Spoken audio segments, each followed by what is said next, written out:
ಓಂ ಶಾಂತಿ 2/6/2026 ಪ್ರಾರ್ಥ ಮುರುಳಿ ಬಾಪ್ತಾದ ಮಧುಬನ. ಮಧುರ ಮಕ್ಕಳೇ, ಇಡೀ ವಿಶ್ವವೇ ಈಶ್ವರಿಯ ಪರಿವಾರವಾಗಿದೆ. ಆದ್ದರಿಂದ ನೀವು ಮಾತಾಪಿತಾ ನಾವು ನಿಮ್ಮ ಬಾಲಕರೆಂದು ಹಾಡುತ್ತಾರೆ. ನೀವೀಗ ಪ್ರತ್ಯಕ್ಷದಲ್ಲಿ ಈಶ್ವರಿಯ ಪರಿವಾರದವರಾಗಿದ್ದೀರಿ. ಪ್ರಶ್ನೆ: ತಂದೆಯಿಂದ 21 ಜನ್ಮಗಳ ಪೂರ್ಣ ಆಸ್ತಿಯನ್ನು ತೆಗೆದುಕೊಳ್ಳುವ ಸಹಜ ವಿಧಿ ಯಾವುದಾಗಿದೆ? ಉತ್ತರ: ಸಂಗಮದಲ್ಲಿ ಶಿವ ತಂದೆಯನ್ನು ತಮ್ಮ ವಾರಸುದಾರನನ್ನಾಗಿ ಮಾಡಿಕೊಳ್ಳಿ. ತನು ಮನ ಧನದಿಂದ ಬಲಿಯಾರಿಯಾಗಿ ಆಗ 21 ಜನ್ಮಗಳಿಗಾಗಿ ಪೂರ್ಣ ಆಸ್ತಿಯು ಪ್ರಾಪ್ತಿಯಾಗುವುದು. ತಂದೆಯು ಹೇಳುತ್ತಾರೆ, ಯಾವ ಮಕ್ಕಳು ಸಂಗಮದಲ್ಲಿ ತಮ್ಮ ಹಳೆಯದೆಲ್ಲವನ್ನು ಇನ್ಶೂರ್ ಮಾಡುವರೋ ಅವರಿಗೆ ಪ್ರತಿಫಲವಾಗಿ ನಾನು 21 ಜನ್ಮಗಳವರೆಗೆ ಕೊಡುತ್ತೇನೆ. ಗೀತೆ: ನಯನ ಹೀನನಿಗೆ ದಾರಿ ತೋರಿಸು ಪ್ರಭು. ಓಂ ಶಾಂತಿ. ಮಕ್ಕಳು ಗೀತೆಯನ್ನು ಕೇಳಿದ್ದೀರಿ. ಈ ರೀತಿ ಭಕ್ತರು ಭಗವಂತನನ್ನು ಕರೆಯುತ್ತಾರೆ.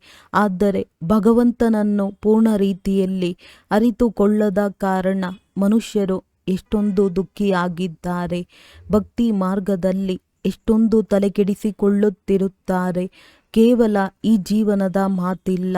ಯಾವಾಗಿನಿಂದ ಭಕ್ತಿಯು ಆರಂಭವಾಗಿದೆಯೋ ಆಗಿನಿಂದಲೂ ಅಲೆದಾಡುತ್ತಲೇ ಇದ್ದಾರೆ. ಭಾರತದಲ್ಲಿಯೇ ದೇವಿ ದೇವತೆಗಳ ರಾಜ್ಯವಿತ್ತು. ಯಾವುದಕ್ಕೆ ಸ್ವರ್ಗ ಸತ್ಯಖಂಡವೆಂದು ಹೇಳಲಾಗುತ್ತಿತ್ತು. ಈಗ ಭಾರತವು ಅಸತ್ಯಖಂಡವಾಗಿದೆ. ಭಾರತದ ಮಹಿಮೆಯು ಬಹಳ ಭಾರಿಯಾಗಿದೆ. ಏಕೆಂದರೆ ಭಾರತವು ಪರಮಪಿತ ಪರಮಾತ್ಮನ ಜನ್ಮಸ್ಥಳವಾಗಿದೆ. ಅವರ ಮೂಲ ಹೆಸರಾಗಿದೆ ಶಿವ. ಶಿವ ಜಯಂತಿಯನ್ನು ಆಚರಿಸುತ್ತಾರೆ. ರುದ್ರ ಅಥವಾ ಸೋಮನಾಥ ಜಯಂತಿ ಎಂದು ಹೇಳಲಾಗುವುದಿಲ್ಲ. ಶಿವ ಜಯಂತಿ ಅಥವಾ ಶಿವರಾತ್ರಿ ಎಂದು ಹೇಳಲಾಗುತ್ತದೆ.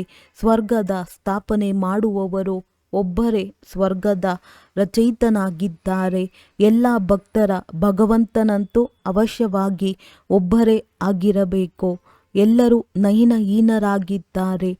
ಅರ್ಥಾತ್ ಜ್ಞಾನದ ಚಕ್ಷು ಅಥವಾ ಡಿವೈನ್ ಇನ್ಸೈಟ್ ಇಲ್ಲ.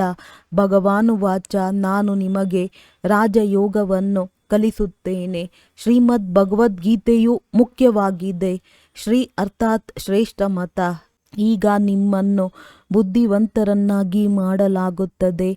ದಿವ್ಯ ಚಕ್ಷು ಅರ್ಥಾತ್ ಜ್ಞಾನದ 3ನೆಯ ನೇತ್ರವನ್ನು ತೋರಿಸುತ್ತಾರೆ. ವಾಸ್ತವದಲ್ಲಿ ಜ್ಞಾನದ 3ನೇ ನೇತ್ರವು ನೀವು ಬ್ರಾಹ್ಮಣರಿಗೆ ಸಿಗುತ್ತದೆ. ಯಾವುದರಿಂದ ನೀವು ತಂದೆಯನ್ನು ಹಾಗೂ ತಂದೆಯ ರಚನೆಯ ಆದಿ ಮಧ್ಯ ಅಂತ್ಯವನ್ನು ಅರಿತುಕೊಳ್ಳುತ್ತೀರಿ. ಈ ಸಮಯದಲ್ಲಿ ಎಲ್ಲರಲ್ಲಿಯೂ ದೇಹದ ಅಹಂಕಾರ ಅಥವಾ ಪಂಚವಿಕಾರಗಳಿವೆ. ಆದ್ದರಿಂದ ಘೋರ ಅಂಧಕಾರದಲ್ಲಿದ್ದಾರೆ. ನೀವು ಮಕ್ಕಳ ಬಳಿ ಪ್ರಕಾಶವಿದೆ. ನೀವಾತ್ಮರು ಇಡೀ ವಿಶ್ವದ ಚರಿತ್ರೆ ಭೂಗೋಳವನ್ನು ಅರಿತುಕೊಂಡಿದ್ದೀರಿ. ಮೊದಲು ನೀವೆಲ್ಲರೂ ಅಜ್ಞಾನದಲ್ಲಿದ್ದೀರಿ. ಜ್ಞಾನ ಅಂಜನವನ್ನು ಸದ್ಗುರು ಕೊಟ್ಟರು. ಅಜ್ಞಾನ ಅಂಧಕಾರವು ವಿನಾಶವಾಯಿತು. ಯಾರು ಪೂಜ್ಯರಾಗಿದ್ದರೋ ಅವರೇ ನಂತರ ಪೂಜಾರಿಗಳಾಗಿ ಬಿಟ್ಟಿದ್ದಾರೆ. ಪೂಜ್ಯರು ಪ್ರಕಾಶತೆಯಲ್ಲಿರುತ್ತಾರೆ. ಪೂಜಾರಿಗಳು ಅಂಧಕಾರದಲ್ಲಿ ಇದ್ದಾರೆ. ಪರಮಾತ್ಮನಿಗೆ ನೀವೇ ಪೂಜ್ಯ, ನೀವೇ ಪೂಜಾರಿ ಎಂದು ಹೇಳುವಂತಿಲ್ಲ. ಅವರು ಪರಮ ಪೂಜ್ಯನಾಗಿದ್ದಾರೆ. ಎಲ್ಲರನ್ನೂ ಪೂಜ್ಯರನ್ನಾಗಿ ಮಾಡುವವರಾಗಿದ್ದಾರೆ. ಅವರಿಗೆ ಪರಮ ಪೂಜ್ಯರೆಂದು ಹೇಳಲಾಗುತ್ತದೆ. ಪರಮಪಿತ ಪರಮಾತ್ಮ ಎಂದರೆ ಪರಮಾತ್ಮ. ಕೃಷ್ಣನಿಗೆ ಈ ರೀತಿ ಹೇಳುವರೆ. ಕೃಷ್ಣನನ್ನು ಎಲ್ಲರೂ ಪರಮಪಿತನೆಂದು ಹೇಳುವುದಿಲ್ಲ. ನಿರಾಕಾರ ತಂದೆಗೆ ಎಲ್ಲರೂ ಪರಮಪಿತನೆಂದು ಹೇಳುತ್ತಾರೆ. ಅವರೂ ಆತ್ಮನೇ ಆಗಿದ್ದಾರೆ. ಆದರೆ ಪರಮ ಅರ್ಥ ಶ್ರೇಷ್ಠರಾಗಿದ್ದಾರೆ. ಆದ್ದರಿಂದ ಅವರಿಗೆ ಪರಮಾತ್ಮನೆಂದು ಹೇಳಲಾಗುತ್ತದೆ. ಅವರು ಪರಮ ಆತ್ಮ ಸದಾ ಪರಮಧಾಮದಲ್ಲಿ ಇರುವವರಾಗಿದ್ದಾರೆ. ಆಂಗ್ಲ ಭಾಷೆಯಲ್ಲಿ ಅವರಿಗೆ ಸುಪ್ರೀಂ ಸೋಲ್ ಎಂದು ಹೇಳಲಾಗುತ್ತದೆ. ತಂದೆಯು ಹೇಳುತ್ತಾರೆ, ಆತ್ಮಗಳು ಪರಮಾತ್ಮನಿಂದ ಬಹಳ ಕಾಲ ಅಗಲಿ ಹೋಗಿದ್ದರು ಎಂದು ಆಡುತ್ತೀರಿ. ಪರಮಾತ್ಮನು ಪರಮಾತ್ಮನಿಂದ ಬಹುಕಾಲ ಅಗಲಿದ್ದರು ಎಂದು ಹೇಳುವುದಿಲ್ಲ. ಆತ್ಮವೇ ಪರಮಾತ್ಮ, ಪರಮಾತ್ಮನೇ ಆತ್ಮನೆಂದು ಹೇಳುವುದು ಮೊಟ್ಟ ಮೊದಲನೇ ಅಜ್ಞಾನವಾಗಿದೆ. ಆತ್ಮವಂತೂ ಜನನ ಮರಣದಲ್ಲಿ ಬರುತ್ತದೆ, ಪರಮಾತ್ಮನು ಪುನರ್ಜನ್ಮದಲ್ಲಿ ಬರುತ್ತಾರೆಯೇ? ತಂದೆಯು ತಿಳಿಸುತ್ತಾರೆ, ನೀವು ಭಾರತವಾಸಿಗಳು ಸ್ವರ್ಗವಾಸಿ ಪೂಜ್ಯರಾಗಿದ್ದೀರಿ. ಎಲ್ಲ ದೇವಿ ದೇವತೆಗಳು ಮಾನವ ಸೃಷ್ಟಿಗೆ ಪೂಜ್ಯರಾಗಿದ್ದರು. ಇದೆಲ್ಲವೂ ಈಶ್ವರಿಯ ಪರಿವಾರವಾಗಿದೆ. ಈಶ್ವರನು ರಚಯಿತನಾಗಿದ್ದಾರೆ. ನೀವು ಮಾತಾಪಿತಾ ನಾವು ನಿಮ್ಮ ಬಾಲಕರೆಂದು ಆಡುತ್ತಾರೆ. ಅಂದ ಮೇಲೆ ಇದು ಪರಿವಾರವಾಯಿತಲ್ಲವೇ? ಅಂದಾಗ ತಿಳಿಸಿ, ನೀವು ಮಾತಾಪಿತಾ ಎಂದು ಯಾರಿಗೆ ಹೇಳುತ್ತೀರಿ? ಇದನ್ನು ಯಾರು ಹೇಳುತ್ತಾರೆ? ನೀವು ಮಾತಾಪಿತಾ, ನಿಮ್ಮ ಕೃಪೆಯಿಂದ ನಮಗೆ ಸ್ವರ್ಗದಲ್ಲಿ ಅಪಾರ ಸುಖ ಸಿಕ್ಕಿತು ಎಂದು ಆತ್ಮವೇ ಹೇಳುತ್ತದೆ. ನೀವು ಮಾತಾಪಿತರು ಬಂದು ಸ್ವರ್ಗದ ಸ್ಥಾಪನೆ ಮಾಡುತ್ತೀರಿ, ಆದ್ದರಿಂದ ನಾವು ನಿಮ್ಮ ಮಕ್ಕಳಾಗುತ್ತೇವೆ ಎಂದು ಹೇಳುತ್ತಾರೆ. ತಂದೆಯು ತಿಳಿಸುತ್ತಾರೆ, ನಾನು ಸಂಗಮದಲ್ಲಿಯೇ ಬಂದು ಹೊಸ ಪ್ರಪಂಚಕ್ಕಾಗಿ ರಾಜಯೋಗವನ್ನು ಕಲಿಸುತ್ತೇನೆ. ಮನುಷ್ಯರ ಬುದ್ಧಿಯು ಸಂಪೂರ್ಣ ಭ್ರಷ್ಟವಾಗಿ ಬಿಟ್ಟಿದೆ. ಸ್ವರ್ಗವನ್ನೇ ನರಕವೆಂದು ತಿಳಿದುಕೊಳ್ಳುತ್ತಾರೆ. ಅಲ್ಲಿಯೂ ಸಹ ಕಂಸ, ಜರಾಸಂಧ, ಹಿರಣ್ಯಕಶ್ಯಪ ಮೊದಲಾದವರಿದ್ದರೆಂದು ಹೇಳುತ್ತಾರೆ. ತಂದೆಯು ಬಂದು ತಿಳಿಸುತ್ತಾರೆ, ಮಕ್ಕಳೇ, ನೀವು ಮರೆತು ಹೋಗಿದ್ದೀರಾ. ಭಾರತದಲ್ಲಿಯೇ ನೀವು ನನ್ನ ಶಿವ ಜಯಂತಿಯನ್ನು ಆಚರಿಸುತ್ತೀರಿ. ಶಿವರಾತ್ರಿ ಎಂದು ಗಾಯನವಿದೆ. ಅಂದಾಗ ಯಾವ ರಾತ್ರಿ? ಇದು ಬ್ರಹ್ಮ ಬೇಹದ್ದಿನ ರಾತ್ರಿಯಾಗಿದೆ. ತಂದೆಯು ಸಂಗಮದಲ್ಲಿ ಬಂದು ರಾತ್ರಿಯಿಂದ ದಿನ ಅರ್ಥಾತ್ ನರಕದಿಂದ ಸ್ವರ್ಗವನ್ನಾಗಿ ಮಾಡುತ್ತಾರೆ. ಶಿವರಾತ್ರಿಯ ಅರ್ಥವು ಯಾರಿಗೂ ತಿಳಿದಿಲ್ಲ. ಭಗವಂತನು ನಿರಾಕಾರನಾಗಿದ್ದಾರೆ. ಮನುಷ್ಯರಿಗಾದರೆ ಪ್ರತಿ ಜನ್ಮದಲ್ಲಿ ಶರೀರದ ಹೆಸರು ಬದಲಾಗುತ್ತದೆ. ಪರಮಾತ್ಮನು ಹೇಳುತ್ತಾರೆ, ನನಗೆ ಯಾವುದೇ ಶರೀರದ ಹೆಸರಿಲ್ಲ. ನನ್ನ ಹೆಸರು ಶಿವನೆಂದೇ ಆಗಿದೆ. ನಾನು ಕೇವಲ ವೃದ್ಧ ವಾನಪ್ರಸ್ಥ ತನುವಿನ ಆಧಾರ ತೆಗೆದುಕೊಳ್ಳುತ್ತೇನೆ. ಇವರು ಪೂಜ್ಯರಾಗಿದ್ದರು, ಈಗ ಪೂಜಾರಿಯಾಗಿದ್ದಾರೆ. ಶಿವ ತಂದೆಯು ಬಂದು ಸ್ವರ್ಗವನ್ನು ರಚಿಸುತ್ತಾರೆ. ನಾವು ಅವರ ಮಕ್ಕಳಾಗಿದ್ದೇವೆ. ಅಂದ ಮೇಲೆ ಅವಶ್ಯವಾಗಿ ನಾವು ಸ್ವರ್ಗದ ಮಾಲೀಕರಾಗಬೇಕಲ್ಲವೇ? ಶಿವ ತಂದೆಯು ಶ್ರೇಷ್ಠಾತಿ ಶ್ರೇಷ್ಠನಾಗಿದ್ದಾರೆ. ಬ್ರಹ್ಮ, ವಿಷ್ಣು, ಶಂಕರನದ್ದು ತಮ್ಮದೇ ಆದ ಪಾತ್ರವಿದೆ. ಪ್ರತಿಯೊಂದು ಆತ್ಮನಲ್ಲಿ ತನ್ನ ಸುಖ ದುಃಖದ ಪಾತ್ರವು ನಿಗದಿಯಾಗಿದೆ. ನೀವು ತಿಳಿದುಕೊಂಡಿದ್ದೀರಿ. ಶಿವ ತಂದೆಗೆ ನೀವು ವಾರಸುದಾರರಾಗಿದ್ದೀರಿ. ಶಿವ ತಂದೆಯು ಸ್ವರ್ಗವಾಸಿಗಳನ್ನಾಗಿ ಮಾಡಿದ್ದರು. ಆದ್ದರಿಂದಲೇ ಅವರನ್ನು ಎಲ್ಲರೂ ನೆನಪು ಮಾಡುತ್ತಾರೆ. ಓ ಭಗವಂತನೇ, ದಯೆ ತೋರಿಸಿ ಎಂದು ಸಾಧುಗಳೂ ಸಹ ಸಾಧನೆ ಮಾಡುತ್ತಾರೆ. ಏಕೆಂದರೆ ಇಲ್ಲಿ ದುಃಖವಿರುವುದರಿಂದ ನಿರ್ವಾಣಧಾಮಕ್ಕೆ ಹೋಗಲು ಬಯಸುತ್ತಾರೆ. ಆತ್ಮವು ಪರಮಾತ್ಮನಲ್ಲಿ ಲೀನವಾಗುತ್ತದೆ, ಅಥವಾ ನಾವಾತ್ಮರೇ ಪರಮಾತ್ಮನೆಂದು ತಿಳಿದುಕೊಳ್ಳುವುದು ತಪ್ಪಾಗಿದೆ. ಈಗ ನೀವು ಹೇಳುತ್ತೀರಿ, ನಾವಾತ್ಮರು ಪರಮಧಾಮ ನಿವಾಸಿಗಳಾಗಿದ್ದೇವೆ, ನಂತರ ದೇವತಾ ಕುಲದಲ್ಲಿ ಬರುತ್ತೇವೆ, 84 ಜನ್ಮಗಳಲ್ಲಿ ಬರುತ್ತೇವೆ, ನಾವಾತ್ಮರೇ ವರ್ಣಗಳಲ್ಲಿ ಬರುತ್ತೇವೆ. ಶಿವ ತಂದೆಯು ಜನನ ಮರಣದಲ್ಲಿ ಬರುವುದಿಲ್ಲ. ಕೇವಲ ನಾರಾಯಣನ ರಾಜಧಾನಿ ಇತ್ತು. ಹೇಗೆ ಕ್ರಿಶ್ಚಿಯನ್ನರ ವಂಶಾವಳಿಯಲ್ಲಿ ಎಡ್ವರ್ಡ್ ದಿ ಫಸ್ಟ್, ಸೆಕೆಂಡ್ ಹೀಗೆ ನಡೆಯುತ್ತದೆ, ಹಾಗೆಯೇ ಅಲ್ಲಿಯೂ ಸಹ Lakshmi Narayana the first, second, third ಹೀಗೆ 8 ಪೀಳಿಗೆಗಳು ನಡೆಯುತ್ತವೆ. ಈಗ ನೀವು ಬ್ರಾಹ್ಮಣರ 3ನೇ ನೇತ್ರವು ತೆರೆದಿದೆ. ತಂದೆಯು ಕುಳಿತು ಆತ್ಮಗಳೊಂದಿಗೆ ಮಾತನಾಡುತ್ತಾರೆ. ನೀವು 84 ಜನ್ಮಗಳ ಚಕ್ರವನ್ನು ಸುತ್ತಿ ಇಷ್ಟಿಷ್ಟು ಜನ್ಮಗಳನ್ನು ತೆಗೆದುಕೊಳ್ಳುತ್ತಾ ಬಂದಿದ್ದೀರಿ. ವರ್ಣಗಳ ಒಂದು ಚಿತ್ರವನ್ನು ಮಾಡುತ್ತಾರೆ. ಅದರಲ್ಲಿ ದೇವತಾ, ಕ್ಷತ್ರಿಯ, ವೈಶ್ಯ, ಶೂದ್ರ, ಬ್ರಾಹ್ಮಣರನ್ನು ತೋರಿಸುತ್ತಾರೆ. ಈಗ ನೀವು ತಿಳಿದುಕೊಂಡಿದ್ದೀರಿ, ನಾವು ಬ್ರಾಹ್ಮಣರು ಶಿಖೆಗೆ ಸಮಾನರಾಗಿದ್ದೇವೆ. ಈ ಸಮಯದಲ್ಲಿ ನಾವು ಪ್ರತ್ಯಕ್ಷ ರೂಪದಲ್ಲಿ ಈಶ್ವರಿಯ ಸಂತಾನರಾಗಿದ್ದೇವೆ. ಈ ಸಹಜ ರಾಜಯೋಗ ಮತ್ತು ಜ್ಞಾನದಿಂದ ನಮಗೆ ಅಪಾರ ಸುಖ ಸಿಗುತ್ತದೆ. ಕೆಲವರು ಸೂರ್ಯವಂಶಿ ರಾಜಧಾನಿಯ ಆಸ್ತಿ, ಇನ್ನು ಕೆಲವರು ಚಂದ್ರವಂಶಿ ರಾಜಧಾನಿಯ ಆಸ್ತಿಯನ್ನು ಪಡೆಯುತ್ತಾರೆ. ಇಡೀ ರಾಜಧಾನಿಯು ಸ್ಥಾಪನೆಯಾಗುತ್ತಿದೆ. ಪ್ರತಿಯೊಬ್ಬರೂ ತಮ್ಮ ಪುರುಷಾರ್ಥದಿಂದ ಆ ಪದವಿಯನ್ನು ಪಡೆಯುತ್ತಾರೆ. ಈಗ ಓದುತ್ತಾ ಓದುತ್ತಾ ನಾವು ಶರೀರ ಬಿಟ್ಟರೆ ಏನು ಪದವಿ ಸಿಗುವುದೆಂದು ಯಾರಾದರೂ ಒಂದು ವೇಳೆ ಕೇಳಿದರೆ ತಂದೆಯು ತಿಳಿಸಬಲ್ಲರು. ಯೋಗದಿಂದಲೇ ಆಯಸ್ಸು ವೃದ್ಧಿಯಾಗುತ್ತದೆ, ವಿಕರ್ಮಗಳು ವಿನಾಶವಾಗುತ್ತದೆ. ಪತಿತರಿಂದ ಪಾವನರಾಗಲು ಮತ್ಯಾವುದೇ ಉಪಾಯವಿಲ್ಲ. ಪತಿತ ಪಾವನ ಎಂದು ಹೇಳುತ್ತಿದ್ದಂತೆಯೇ ಭಗವಂತನ ನೆನಪು ಬರುತ್ತದೆ. ಆದರೆ ಭಗವಂತ ಯಾರೆಂದು ತಿಳಿದುಕೊಂಡಿಲ್ಲ. ತಂದೆಯು ಹೇಳುತ್ತಾರೆ, ನಾನು ಭಾರತದಲ್ಲಿಯೇ ಬರುತ್ತೇನೆ. ಇದು ನನ್ನ ಜನ್ಮಸ್ಥಾನವಾಗಿದೆ. ಸೋಮನಾಥ ಮಂದಿರವು ಎಷ್ಟು ಸುಂದರವಾಗಿದೆ. ಇದನ್ನು ತಂದೆಯು ಕುಳಿತು ಮಕ್ಕಳಿಗೆ ತಿಳಿಸುತ್ತಾರೆ. ಭಕ್ತಿ ಮಾರ್ಗದಲ್ಲಿ ನೆನಪಾರ್ಥವಾಗಲು ಆರಂಭವಾಗುತ್ತದೆ. ಪೂಜಾರಿಗಳಾದಾಗ ಮೊಟ್ಟ ಮೊದಲಿಗೆ ಸೋಮನಾಥ ಮಂದಿರವನ್ನು ಕಟ್ಟಿಸುತ್ತಾರೆ. ಭಾರತವು ಸತ್ಯ ತ್ರೇತಾಯುಗದಲ್ಲಿ ಬಹಳ ಸಾಹುಕಾರನಾಗಿತ್ತು. ಮಂದಿರಗಳಲ್ಲಿಯೂ ಅಪಾರ ಧನವಿತ್ತು. ಭಾರತವು ವಜ್ರ ಸಮಾನವಾಗಿತ್ತು. ಈಗಂತೂ ಭಾರತವು ಕಂಗಾಲ ಕವಡೆಯ ಸಮಾನವಾಗಿದೆ. ಮತ್ತೆ ತಂದೆಯು ಬಂದು ಭಾರತವನ್ನು ವಜ್ರ ಸಮಾನವನ್ನಾಗಿ ಮಾಡುತ್ತಾರೆ.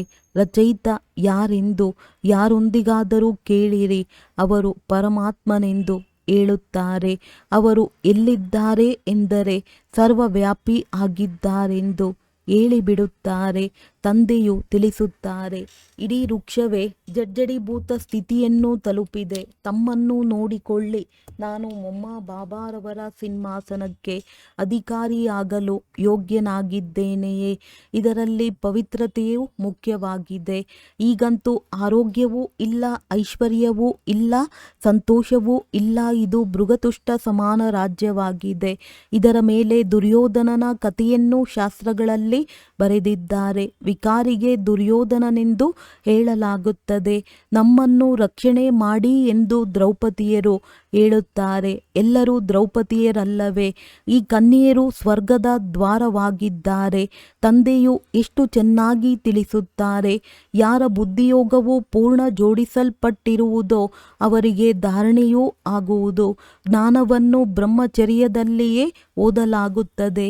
ತಂದೆಯು ಹೇಳುತ್ತಾರೆ, ಗೃಹಸ್ಥ ವ್ಯವಹಾರದಲ್ಲಿರುತ್ತಾ ಕಮಲ ಪುಷ್ಪ ಸಮಾನರಾಗಬೇಕಾಗಿದೆ. ಎರಡು ಕಡೆ ನಿಭಾಯಿಸಬೇಕಾಗಿದೆ. ಸಾಯುವುದಂತೂ ಖಂಡಿತ. ಸಾಯುವ ಸಮಯದಲ್ಲಿ ಮನುಷ್ಯರಿಗೆ ಮಂತ್ರವನ್ನು ಕೊಡುತ್ತಾರೆ. ತಂದೆಯು ಹೇಳುತ್ತಾರೆ, ನೀವೆಲ್ಲರೂ ಶರೀರ ಬಿಡುವವರಾಗಿದ್ದೀರಿ. ನಾನು ಕಾಲರ ಕಾಲ ಮಹಾಕಾಲನು ಮರಳಿ ಕರೆದುಕೊಂಡು ಹೋಗುವವನಾಗಿದ್ದೇನೆ. ಅಂದ ಮೇಲೆ ಖುಷಿಯಾಗಬೇಕಲ್ಲವೇ? ಯಾರು ಚೆನ್ನಾಗಿ ಓದುವರೋ ಅವರು ಸ್ವರ್ಗದ ಮಾಲೀಕರಾಗುತ್ತಾರೆ. ಓದಲಿಲ್ಲವೆಂದರೆ ಪ್ರಜಾ ಪದವಿಯನ್ನು ಪಡೆಯುತ್ತಾರೆ. ನೀವಿಲ್ಲಿ ರಾಜ್ಯ ಪದವಿಯನ್ನು ಪಡೆಯಲು ಬಂದಿದ್ದೀರಿ. ಇದು ವಿದ್ಯೆಯಾಗಿದೆ. ಇದರಲ್ಲಿ ಅಂಧಶ್ರದ್ಧೆಯ ಮಾತಿಲ್ಲ. ರಾಜ್ಯ ಭಾಗ್ಯಕ್ಕಾಗಿ ಈ ವಿದ್ಯೆ ಇದೆ. ಹೇಗೆ ವಿದ್ಯೆಯ ಗುರಿ ಧ್ಯೇಯವಿರುತ್ತದೆ. ವಕೀಲರಾಗುತ್ತಾರೆಂದರೆ ಅವಶ್ಯವಾಗಿ ಓದಿಸುವ ಶಿಕ್ಷಕರೊಂದಿಗೆ ಯೋಗವನ್ನು ಇಡಬೇಕಾಗುತ್ತದೆ. ಇಲ್ಲಿ ನಿಮಗೆ ಭಗವಂತನೇ ಓದಿಸುತ್ತಾರೆ ಅಂದ ಮೇಲೆ ಅವರೊಂದಿಗೆ ಬುದ್ಧಿಯೋಗವನ್ನು ಇಡಬೇಕಾಗಿದೆ.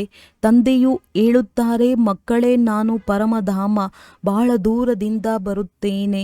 ಪರಮಧಾಮವು ಎಷ್ಟು ಉನ್ನತವಾಗಿದೆ. ಸೂಕ್ಷ್ಮ ವತನಕ್ಕಿಂತಲೂ ಮೇಲೆ ಅಲ್ಲಿಂದ ಬರುವುದರಿಂದ ನನಗೆ 1 ಸೆಕೆಂಡ್ ಸಾಕು. ನನಗಿಂತಲೂ ತೀಕ್ಷ್ಣ ಮತ್ಯಾರೂ ಇರಲು ಸಾಧ್ಯವಿಲ್ಲ.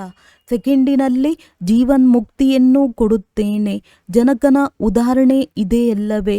ಈಗಂತೂ ನರಕ ಹಳೆಯ ಪ್ರಪಂಚವಾಗಿದೆ. ಸ್ವರ್ಗಕ್ಕೆ ಹೊಸ ಪ್ರಪಂಚವೆಂದು ಹೇಳಲಾಗುತ್ತದೆ. ತಂದೆಯು ನರಕದ ವಿನಾಶ ಮಾಡಿಸಿ ಸ್ವರ್ಗದ ಮಾಲೀಕರನ್ನಾಗಿ ಮಾಡುತ್ತಾರೆ. ಉಳಿದೆಲ್ಲ ಆತ್ಮರು ಶಾಂತಿಧಾಮಕ್ಕೆ ಹೊರಟು ಹೋಗುತ್ತಾರೆ. ಆತ್ಮವು ಅವಿನಾಶಿಯಾಗಿದೆ. ಅದಕ್ಕೆ ಅವಿನಾಶಿ ಪಾತ್ರವೂ ಸಿಕ್ಕಿದೆ ಅಂದ ಮೇಲೆ ಆತ್ಮವು ಚಿಕ್ಕದ್ದು ದೊಡ್ಡದಾಗಲು ಹೇಗೆ ಸಾಧ್ಯ, ಅಥವಾ ಅದು ಸುಡಲು ಹೇಗೆ ಸಾಧ್ಯ? ನಕ್ಷತ್ರ ಮಾದರಿಯಾಗಿದೆ, ಗಾತ್ರದಲ್ಲಿ ಚಿಕ್ಕದು ದೊಡ್ಡದಾಗಲು ಸಾಧ್ಯವಿಲ್ಲ. ನೀವೀಗ ಈಶ್ವರಿಯ ವಿದ್ಯಾರ್ಥಿಗಳಾಗಿದ್ದೀರಿ. ಪರಮಾತ್ಮ ಜ್ಞಾನ ಸಾಗರ, ಆನಂದ ಸಾಗರನಾಗಿದ್ದಾರೆ. ಅವರು ನಿಮಗೆ ಓದಿಸುತ್ತಿದ್ದಾರೆ. ಈ ವಿದ್ಯೆಯಿಂದ ನಾವೇ ದೇವಿ ದೇವತೆಗಳಾಗುತ್ತೇವೆಂದು ನೀವು ತಿಳಿದುಕೊಂಡಿದ್ದೀರಿ. ನೀವು ಭಾರತದ ಸೇವೆ ಮಾಡುತ್ತಿದ್ದೀರಿ. ಮೊಟ್ಟ ಮೊದಲಿಗೆ ಈ ತಂದೆಗೆ ಮಕ್ಕಳಾಗಬೇಕಾಗಿದೆ. ಅನ್ಯ ಸ್ಥಳಗಳಲ್ಲಂತೂ ಗುರುವಿನ ಬಳಿ ಹೋಗುತ್ತಾರೆ, ಅವರಿಗೆ ಶಿಷ್ಯರಾಗುತ್ತಾರೆ, ಅಥವಾ ಅವರನ್ನು ತಮ್ಮ ಗುರುವನ್ನಾಗಿ ಮಾಡಿಕೊಳ್ಳುತ್ತಾರೆ. ಇಲ್ಲಿ ಇವರು ತಂದೆಯಾಗಿದ್ದಾರೆ ಅಂದ ಮೇಲೆ ಮೊದಲು ತಂದೆಗೆ ಮಗುವಾಗಬೇಕಾಗಿದೆ. ತಂದೆಯು ಮಕ್ಕಳಿಗೆ ತಮ್ಮ ಆಸ್ತಿಯನ್ನು ಕೊಡುತ್ತಾರೆ. ತಂದೆಯು ಹೇಳುತ್ತಾರೆ, ಮಕ್ಕಳೇ, ನೀವು ನಿಮ್ಮ ಬಳಿ ಇರುವುದೆಲ್ಲವನ್ನು ಬದಲಾವಣೆ ಮಾಡಿಕೊಳ್ಳಿ. ನಿಮ್ಮ ಹಳೆಯದೆಲ್ಲವೂ ನನ್ನದು, ನನ್ನದೆಲ್ಲವೂ ನಿಮ್ಮದು. ದೇಹ ಸಹಿತವಾಗಿ ಏನೆಲ್ಲವೂ ಇದೆಯೋ ಅದನ್ನು ನನಗೆ ಕೊಟ್ಟು ಬಿಡಿ. ನಾನು ನಿಮ್ಮ ಆತ್ಮ ಮತ್ತು ಶರೀರವೆರಡನ್ನು ಪವಿತ್ರವನ್ನಾಗಿ ಮಾಡುತ್ತೇನೆ ಮತ್ತು ರಾಜ್ಯ ಪದವಿಯನ್ನು ಕೊಡುತ್ತೇನೆ. ನಿಮ್ಮ ಬಳಿ ಏನೆಲ್ಲವೂ ಇದೆಯೋ ಅದನ್ನು ಬಲಿದಾನವಾಗಿ ಕೊಟ್ಟು ಬಿಡಿ, ಆಗ ಜೀವನ್ಮುಕ್ತಿ ಸಿಗುವುದು. ಬಾಬಾ, ಇದೆಲ್ಲವೂ ತಮ್ಮದಾಗಿದೆ ಎಂದು ನನ್ನನ್ನು ನಿಮ್ಮ ವಾರಸುದಾರನನ್ನಾಗಿ ಮಾಡಿಕೊಳ್ಳಿ. ನಾನು ನಿಮಗೆ 21 ಜನ್ಮಗಳವರೆಗೆ ವಾರಸುದಾರನಾಗುತ್ತೇನೆ. ಕೇವಲ ನನ್ನ ಮತದಂತೆ ನಡೆಯಿರಿ. ಬಲೆ ಉದ್ಯೋಗ ವ್ಯವಹಾರಗಳನ್ನು ಮಾಡಿ, ವಿದೇಶಕ್ಕೂ ಹೋಗಿ, ಏನಾದರೂ ಮಾಡಿ, ಕೇವಲ ನನ್ನ ಮತದಂತೆ ನಡೆಯಿರಿ. ಮಾಯೆಯು ಪದೇ ಪದೇ ಹಿಂದೆ ಬೀಳುತ್ತದೆ. ಇದರಲ್ಲಿ ಎಚ್ಚರಿಕೆಯಿಂದಿರಿ. ಇದರಲ್ಲಿ ಯಾವುದೇ ವಿಕರ್ಮ ಮಾಡಬೇಡಿ. ಶ್ರೀಮತದಂತೆ ನಡೆದಾಗಲೇ ಶ್ರೇಷ್ಠರಾಗುವಿರಿ. ಒಳ್ಳೆಯದು. ಮಧುರಾತಿ ಮಧುರ ಅಗಲಿ ಹೋಗಿ ಮರಳಿ ಸಿಕ್ಕಿರುವ ಮಕ್ಕಳ ಪ್ರತಿ ಮಾತ್ಪಿತಾ ಬಾಪ್ದಾದಾರವರ ನೆನಪು, ಪ್ರೀತಿ ಹಾಗೂ ಸುಪ್ರಭಾತ. ಆತ್ಮಿಕ ಮಕ್ಕಳಿಗೆ ಆತ್ಮಿಕ ತಂದೆಯ ನಮಸ್ತೆ. ಧಾರಣೆಗಾಗಿ ಮುಖ್ಯ ಸಾರ: ಆತ್ಮ ಮತ್ತು ಶರೀರ ಎರಡನ್ನೂ ಪಾವನ ಮಾಡಿಕೊಳ್ಳಲು ದೇಹ ಸಹಿತವಾಗಿ ಏನೆಲ್ಲವೂ ಇದೆಯೋ ಎಲ್ಲವನ್ನೂ ತಂದೆಗೆ ಅರ್ಪಣೆ ಮಾಡಿ ಅವರ ಶ್ರೀಮತದಂತೆ ನಡೆಯಬೇಕಾಗಿದೆ. ಮಾತಾಪಿತರ ಸಿಂಹಾಸನಕ್ಕೆ ಅಧಿಕಾರಿಗಳಾಗಲು ಸ್ವಯಂವನ್ನು ಯೋಗ್ಯರನ್ನಾಗಿ ಮಾಡಿಕೊಳ್ಳಬೇಕಾಗಿದೆ. ಯೋಗ್ಯರಾಗುವುದಕ್ಕಾಗಿ ಮುಖ್ಯವಾಗಿ ಪವಿತ್ರತೆಯನ್ನು ಧಾರಣೆ ಮಾಡಿಕೊಳ್ಳಬೇಕಾಗಿದೆ. ವರದಾನ: ಸಂಗಮ ಯುಗದಲ್ಲಿ ಅತೀಂದ್ರಿಯ ಸುಖದ ಅನುಭವ ಮಾಡುವಂತಹ ಡಬಲ್ ಪ್ರಾಪ್ತಿಯ ಅಧಿಕಾರಿ ಭವ. ಯಾವ ಮಕ್ಕಳು ಸಂಗಮ ಯುಗದಲ್ಲಿ ಅತೀಂದ್ರಿಯ ಸುಖದ ಅನುಭವ ಮಾಡುತ್ತಾರೆಯೋ ಅವರಿಗೆ ಸದಾ ಶಾಂತಿ ಹಾಗೂ ಖುಷಿಯ ಡಬಲ್ ಪ್ರಾಪ್ತಿಯ ನಶೆ ಇರುತ್ತದೆ. ಏಕೆಂದರೆ ಇವೆರಡು ಪ್ರಾಪ್ತಿಗಳು ಅತೀಂದ್ರಿಯ ಸುಖದಲ್ಲಿ ಸಮಾವೇಶವಾಗಿದೆ. ಈಗ ತಾವು ಮಕ್ಕಳಿಗೇನು ತಂದೆ ಹಾಗೂ ಆಸ್ತಿಯ ಪ್ರಾಪ್ತಿಯಾಗಿದೆಯೋ ಇದು ಇಡೀ ಕಲ್ಪದಲ್ಲಿ ಪ್ರಾಪ್ತಿಯಾಗಲು ಸಾಧ್ಯವಿಲ್ಲ. ಈ ಸಮಯದ ಪ್ರಾಪ್ತಿಯು ಅತೀಂದ್ರಿಯ ಸುಖ ಹಾಗೂ ಜ್ಞಾನವೂ ಸಹ ಮತ್ತೆಂದಿಗೂ ಸಿಗಲು ಸಾಧ್ಯವಿಲ್ಲ. ಅಂದ ಮೇಲೆ ಈ ಡಬಲ್ ಪ್ರಾಪ್ತಿಯ ಅಧಿಕಾರಿಯಾಗಿರಿ. ಸ್ಲೋಗನ್: ಒಬ್ಬರಿನ್ನೊಬ್ಬರ ಸಂಸ್ಕಾರಗಳನ್ನು ತಿಳಿದುಕೊಂಡಿದ್ದರೂ ಅವರೊಂದಿಗೆ ಮಿಲನಸಾರವಾಗಿ ನಡೆಯುವುದೇ ಉನ್ನತಿಯ ಸಾಧನವಾಗಿದೆ. ಮಾತೇಶ್ವರಿಯವರ ಅಮೂಲ್ಯ ಮಹಾವಾಕ್ಯಗಳು: ಸತ್ಯ ಸಾಮ್ರಾಟ ತಂದೆಯೊಂದಿಗೆ ಸತ್ಯವಾಗಿರಿ. ತಮಗೆ ಇದೇ ಸಮಯದಲ್ಲಿ ಪರಮಾತ್ಮನ ಮೂಲಕ ಈ ಆದೇಶವು ಸಿಕ್ಕಿರುತ್ತದೆ: ನಿರಂತರವಾಗಿ ನನ್ನ ನೆನಪಿನಲ್ಲಿರಿ. ಯೋಗದ ಪರಿಭಾಷೆಯಾಗಿದೆ ಈಶ್ವರಿಯ ನೆನಪಿನಲ್ಲಿರುವುದು. ಯೋಗವೆಂದರೆ ಧ್ಯಾನವಲ್ಲ. ನಮ್ಮ ಈ ಸಹಜ ಯೋಗವು ನಡೆಯುತ್ತಾ ಸುತ್ತಾಡುತ್ತಾ ಕೆಲಸ ಕಾರ್ಯಗಳನ್ನು ಮಾಡುತ್ತಿರುವಾಗಲೂ ಅವರ ನೆನಪಿನಲ್ಲಿರುವುದು. ಇದನ್ನೇ ಅಟೂಟ ಅಖಂಡ ಯೋಗವೆಂದು ಹೇಳಲಾಗುತ್ತದೆ. ಆದರೆ ಇದರಲ್ಲಿ ನಿರಂತರವಾಗಿ ಇರುವ ಅಭ್ಯಾಸದ ಅವಶ್ಯಕತೆ ಇದೆ. ಒಂದು ವೇಳೆ ಅವರ ಆದೇಶದಲ್ಲಿ ಆದೇಶ ಪಾಲಕರು ಆಗಿರುವುದಿಲ್ಲ ಅಥವಾ ಯಾವುದಾದರೂ ಆಜ್ಞೆಯ ಉಲ್ಲಂಘನೆ ಮಾಡಿದರೆ ಅವಶ್ಯವಾಗಿ ಶಿಕ್ಷೆಯನ್ನು ಅನುಭವಿಸಬೇಕಾಗುವುದು. ಅವರ ಆದೇಶವಿದೆ, ನಾನು ಎಂತಹ ಕರ್ಮವನ್ನು ಮಾಡುವೆನೋ ನನ್ನನ್ನು ನೋಡಿ ನೀವು ಪ್ರತಿ ಹೆಜ್ಜೆಯನ್ನು ಹಾಕಿರಿ, ಇಲ್ಲದಿದ್ದರೆ ಮಾಯೆಯ ಪೆಟ್ಟನ್ನು ಅನುಭವಿಸುವಿರಿ. ಸತ್ಯ ಸಾಮ್ರಾಟನೊಂದಿಗೆ ಸತ್ಯವಾಗಿರಿ. ಮಾಯೆಯ ಯಾವುದೇ ವಿಘ್ನಗಳು ಸತಾಯಿಸುತ್ತದೆ ಎಂದರೆ ಅದನ್ನು ಇವರ ಮುಂದೆ ಇಡಬೇಕಾಗಿದೆ. ಅವರ ಸಹಯೋಗದಿಂದ ಆ ಮಾಯೆಯು ದೂರವಾಗಿ ಬಿಡುತ್ತದೆ ಮತ್ತು ಮಾರ್ಗವು ಸ್ಪಷ್ಟವಾಗಿ ಬಿಡುತ್ತದೆ. ಅನಂತರ ಎಲ್ಲಿ ಕೂರಿಸುತ್ತಾರೆ, ಹೇಗೆ ನಡೆಸುತ್ತಾರೆಯೋ, ಏನು ತಿನ್ನಿಸುವರು, ಅದರ ಮಾರ್ಗಗಳು ಸ್ಪಷ್ಟವಾಗಿ ಬಿಡುತ್ತದೆ. ಈ ರೀತಿ ಜೊತೆ ಕೊಡುವ ಸಾಹಸವು ಬಹಳಷ್ಟಿರಬೇಕು. ಇಂತಹ ಮಹಾನ್ ಸೌಭಾಗ್ಯಶಾಲಿಗಳಂತೂ ಬಹಳ ಸ್ವಲ್ಪವೇ ಹೊರಬರುತ್ತಾರೆ. ಅವರೇ ವಿಜಯ ಮಾಲೆಯಲ್ಲಿ ಹೋಗುವರು. ಉಳಿದವರು ಭಾಗ್ಯಶಾಲಿಯಾಗಿದ್ದಾರೆ. ಅವರು ಅಲ್ಪ ಸ್ವಲ್ಪ ತೆಗೆದುಕೊಂಡು ಹೋಗಿ ಪ್ರಜೆಗಳಾಗುವರು. ಅಂದಾಗ ಸ್ವಲ್ಪದರಲ್ಲಿಯೇ ಖುಷಿಯಾಗಬಾರದು. ತಮ್ಮ ಇಚ್ಛೆಯಂತೂ ಸಂಪೂರ್ಣವಾಗುವುದರಲ್ಲಿ ಇರಲಿ, ಇದರಲ್ಲಿಯೇ ಮುಂದುವರಿಯಬೇಕು ಎನ್ನುವ ಸಾಹಸವನ್ನಿಡಿ. ಇದರಲ್ಲಿ ಮಾಯೆಯು ವಿಘ್ನಗಳನ್ನು ಹಾಕುತ್ತದೆ, ಆದರೆ ಅದರ ಮೇಲೆ ವಿಜಯವನ್ನು ಸಾಧಿಸಬೇಕಾಗಿದೆ. ಇದರಲ್ಲೇನಾದರೂ ತಪ್ಪಾಯಿತೆಂದರೆ ನಿಶ್ಚಯದ ಕೊರತೆ, ತಮ್ಮ ಧಾರಣೆಗಳಲ್ಲಿ ಕೊರತೆ ಇದೆ ಎಂದರ್ಥ.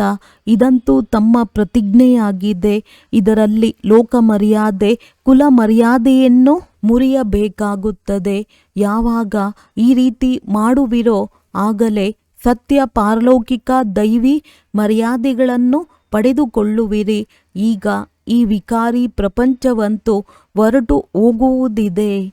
ಉದಾಹರಣೆಗೆ ಮೀರಾಬಾಯಿಯೂ ಸಹ ಲೋಕ ಮರ್ಯಾದೆಯನ್ನು ಮುರಿದು ಬಿಟ್ಟಳು. ಅದರಿಂದಲೇ ಗಿರಿಧರನನ್ನು ಪಡೆದಳು. ಒಂದು ವೇಳೆ ಅದೇ ಲೋಕ ಮರ್ಯಾದೆಗಳನ್ನು ಇಟ್ಟುಕೊಳ್ಳುತ್ತೀರೆಂದರೆ ಈ ದೈವಿ ಪ್ರಪಂಚದವರಂತೆ ತಯಾರಾಗಲು ಸಾಧ್ಯವಿಲ್ಲ.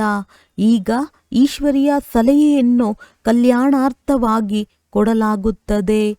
ಆದರೆ ಈಗ ಏನು ಮಾಡಬೇಕು, ಯಾವುದು ಅವಶ್ಯಕವಿದೆ ಎನ್ನುವುದರ ಬಗ್ಗೆ ಬುದ್ಧಿಯಿಂದ ನಿರ್ಣಯ ತೆಗೆದುಕೊಳ್ಳಬೇಕಾಗಿದೆ. ಅವ್ಯಕ್ತ ಸೂಚನೆಗಳು.